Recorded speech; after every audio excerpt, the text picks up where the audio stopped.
65% of UK agricultural land is grassland, making it our biggest and most important crop.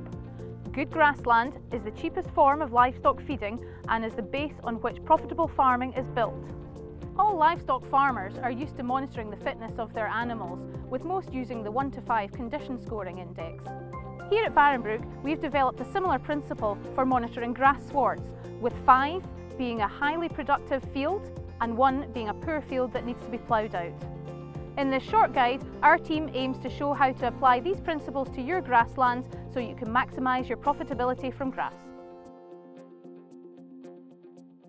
I'm standing in what I believe to be an Index 2 field. This field has been considerably damaged by the overwintering of stock. We can see that the cattle have tramped certain areas and poached the sward quite considerably.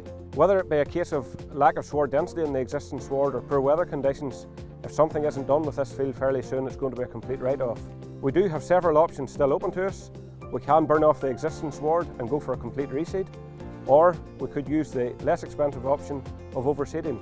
When considering overseeding options, we should look at the recommended list varieties, consider our varieties in terms of yield, sward density and palatability.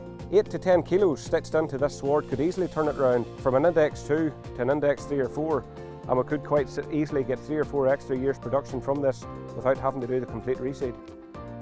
Many fields can look good from the roadside. However, it's not until you walk into the field that you find the problems. Good grass is the cheapest form of livestock feeding. Fields at Index 4 and 5 are high yielding and highly profitable. Fields at Index 3 are salvageable and worthy of some investment. Fields at Index 1 and 2, however, are carrying all the overheads and not giving the productivity back. These fields need significant investment.